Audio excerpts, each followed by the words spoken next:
kind of a drastic measure. And I went like this and I was like, ooh, sold. We just keep buying books. We can't stop. I think the cover is so cool. Kind of scary. Yeah, anyways.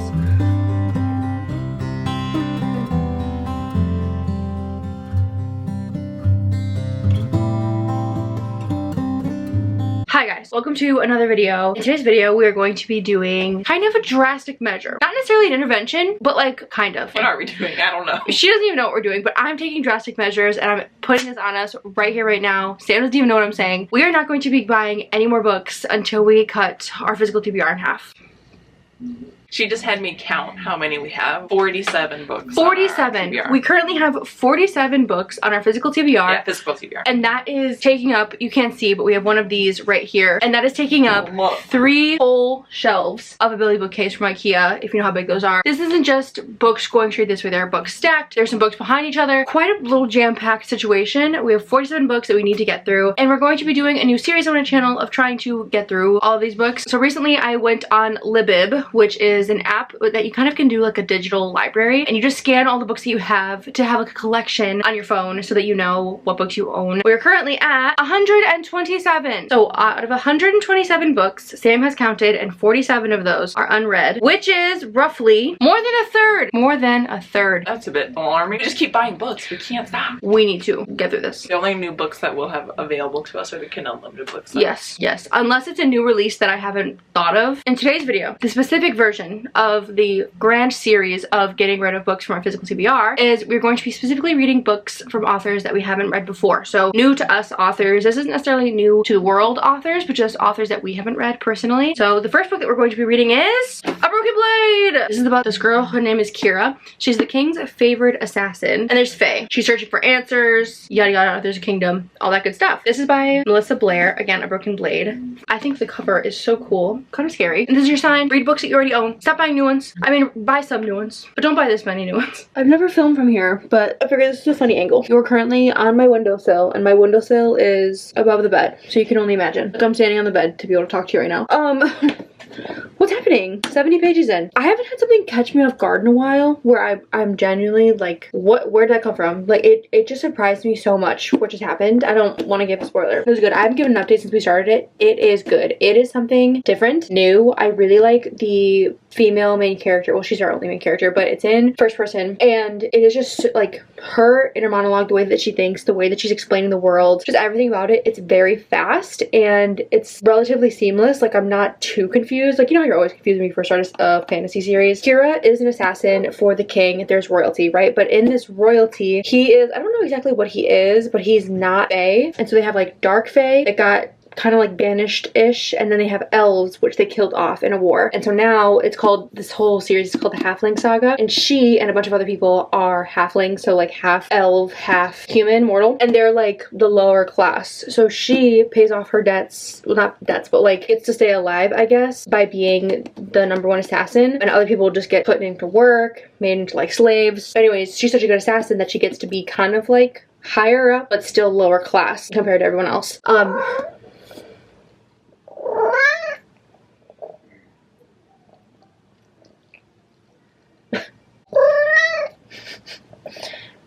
Her job is to basically carry out whatever the king wants. So if he wants this person killed, if he wants this person interrogated, if he wants this person found, this person chased, this person spied on, she's like the #1 person to do it. And he has other people, they're called shades, and he just has like a bunch of spies. There's been this person who calls himself the Shadow, and they're kind of creating kind of like a rebellion, civil unrest, a little bit of like a Robin Hood, stealing from the rich, feeding the poor type situation.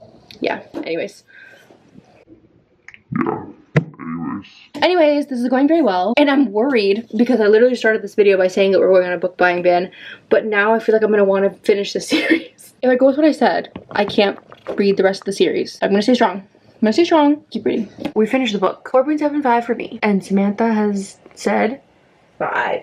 A 5. So perfect in her eyes, just shy of being perfect in my eyes. It was like just missing the spark for me where I didn't feel like the overwhelming need to keep reading, but it was so close. We read this book very slowly, and so I didn't get to show as many reactions because I just kept like reading a chapter or two and then dipping out, and then reading at work and then dipping out. You know, like I wasn't really getting fully into it, so I couldn't record any of my reactions. But if you want a book that has a strong FMC, a fantasy world that's easy to jump into in terms of like understanding the rules and like the actual building blocks of the fantasy aspect, slow burn, I recommend. It's a completed series, 4 books, and now the urge to get the next ones is it's really bad, but we have to stay strong and we're not going to do that. So we're going to read a book for another video. So this vlog is going to take a little bit of a tiny pause, but the next book that we're going to be reading is Berry Pickers, and it's a book that we got when we went to a little bookstore. I think we were in Evanston, which is north of Chicago, and it was super cute in there. A little smaller than I had expected in terms of like the sections we were actually looking at. They had an upstairs and a downstairs, but it was still smaller selection because they had a decent like kids section, but it was super cute in there. And we found this book. We hadn't heard anything about it, but I think it's a mystery. I don't know if it's thrillery, but when we pick that book up, I'll come back to you. The next book that we're going to be reading in this video is The Berry Pickers. This is by Amanda Peters. A family arrives in Maine to pick blueberries for the summer. That's part of like what they do every summer. It's like what they do for work. The youngest child in that family, 4-year-old Ruthie, disappears, and the last person to see her was her older brother Joe. Another young girl, her name is Norma. She grows up like, and her family is always kind of weird, and she always feels like there's something that they're hiding, and you don't really know what they're hiding. It's fiction, mystery situation, has a really good flop on it. It was literally like, we picked this up, I read the back, I was like, oh, this is interesting, and then I went like this, and I was like, ooh, sold. That is quite satisfying. So I'm very curious because I've never heard of this author, never heard of this book. Ooh, it's less than 300 pages, so this really should be quick. Berry Pickers. Consider it started.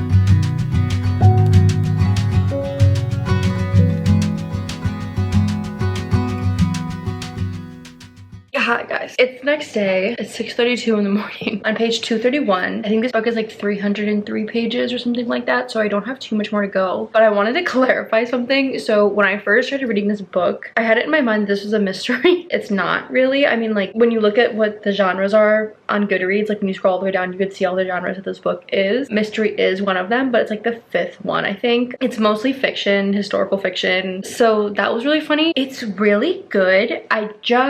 Right now I'm leaning towards it being a 3.5, I think. I'm enjoying it. I read majority of this yesterday in one sitting, just reading to read and not necessarily reading for like this crazy plot line or, you know, for like an intense experience. So I'm gonna finish it this morning and then I'm going to start the next book. So I'm not done with the book yet, but I've definitely started crying. Excuse me laughing because it really is so sad. There's something wrong. My body won't let me sob. So I'm gonna read the last chapter with you guys watching me, and I don't know, I just feel like I want to show more of like how deeply books can affect me. It's like the last page. Okay.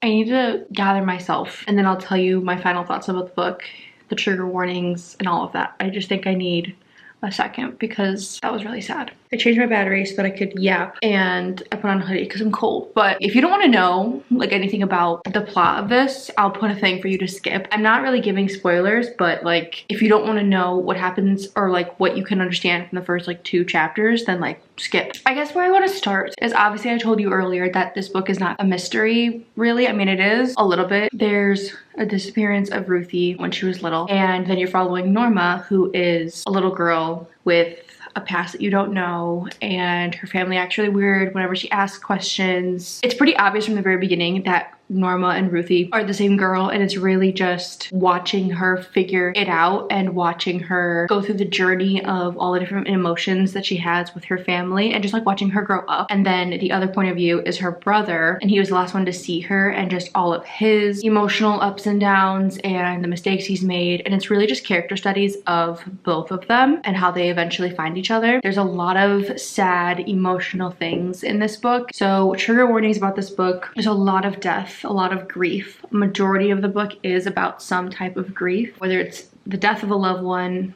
the loss of a loved one in multiple capacities, losing a child, miscarriages, stillborn, that type of conversation. There's racial discussions because they are Indigenous, but they're from Nova Scotia and they go to Maine to work. Conversations about the way that immigrants are treated, alcohol abuse, domestic violence. There really are just like a lot of heavy topics in here. I don't know, I feel like every time I read a book that makes me feel like really sad, it like takes a tiny little piece of me, leaves me like staring off into space feeling so sad. I think I'm gonna rate it probably a 4. I may just jump right into the next book. I wanted to, timing wise, I need to get this video out, but after finishing this originally I was like, oh, I need some time. But now I think if I give myself too much time, I'm not going to pick this book up. Nothing against this book, I also want to get my mind off of it, and I think this book is going to be, okay, I was wrong with the last genre, but I think this book is going to be a comedic mystery thriller situation. It's Everyone in My Family Has Killed Someone by Benjamin Stevenson. If you've read this book and it's not funny at all, then yikes. Absolutely loved it. Exceptionally fresh, smart, and funny was one of the quotes on the back of someone reading it. So hopefully it's funny. Hopefully it gets my mind off of it, but I can read the little blurb because it's like 7 lines. So everyone in my family has killed someone. Some of us, the high achievers, have killed more than once. I'm not trying to be dramatic, but it's the truth. Some of us are good, others are bad, and some just unfortunate. Have I killed someone? Yes, I have. Who was it? Let's get started. Everyone in my family has killed someone. My brother, my stepsister, my wife, my father, my mother, my sister-in-law, my uncle, my stepfather, my aunt,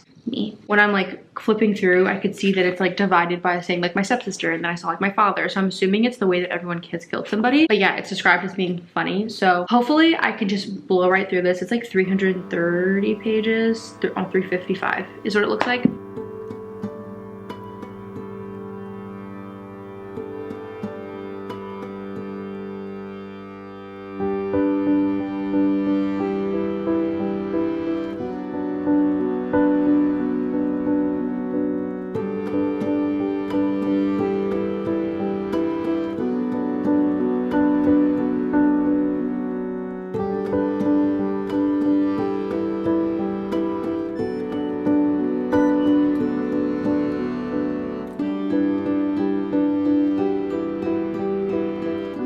This next little section, whether it's this one quote or multiple, I'm going to be reading quotes from the book. They're not spoilers of like big plots, but like obviously there might be some context within the quote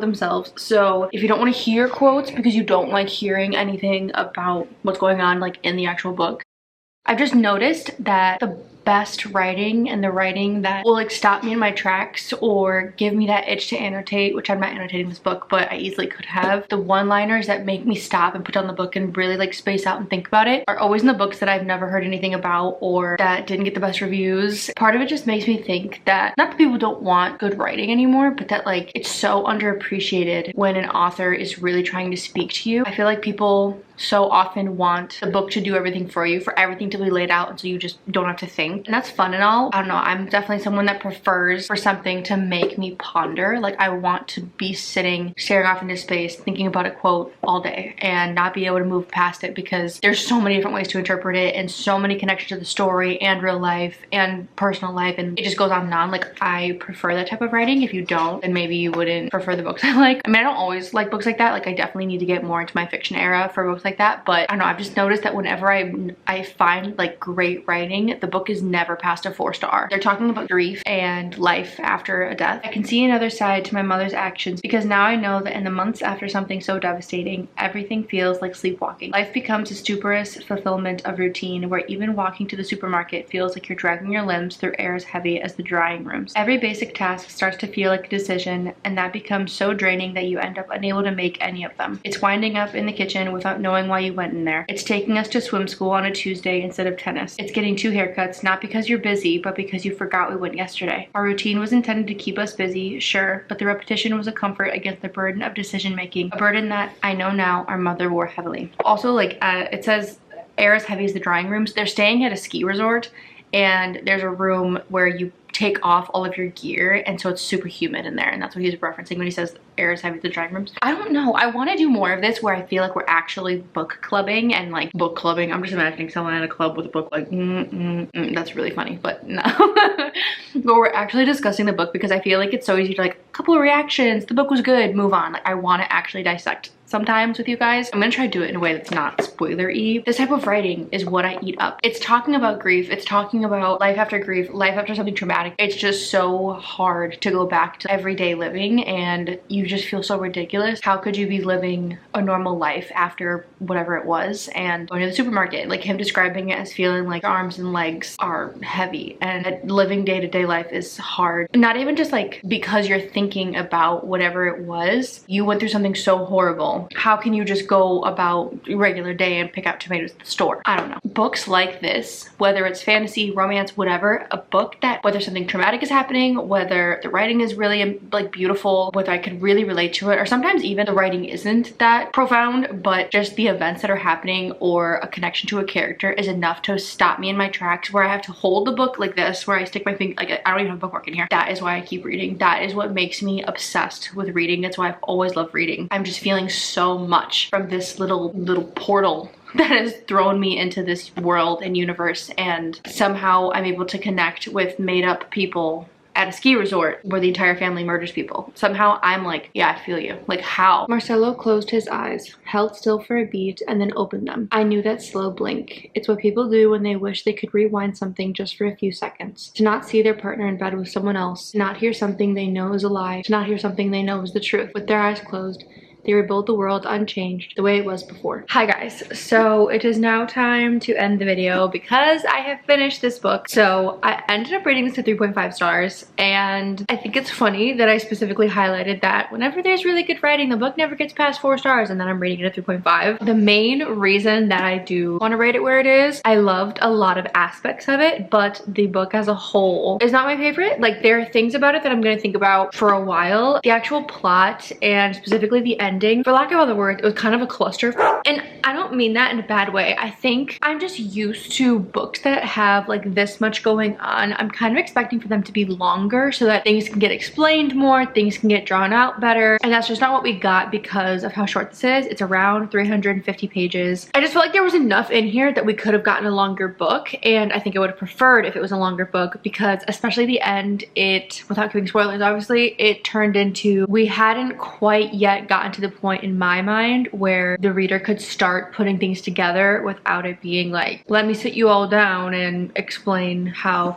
you did this, you did that, you did this, all came together, I know who the killer is. That's just not my favorite way for mystery to end. I think that's why I'm rating it a 3.5, but I did really like the writing style. I really do want to see how this series continues, because it is a series, which is definitely interesting for like a mystery. I wouldn't necessarily call this like a thriller. There was an active killer throughout the entire book. It was so casual and almost like humorous that it didn't make me feel nervous or worried, or where I felt like I was gonna have nightmares or something like that. So if you're someone that can't handle nightmare-worthy mystery thrillers, I do recommend this. That is where I'm leaving this. So in this video, I feel like it had the perfect start to getting through my physical TBR. Obviously, I know that cutting my physical TBR in half is quite the feat, and I'm a little intimidated by it still, but just knowing that we're making a dent in it is definitely helping. Thank you for watching this video.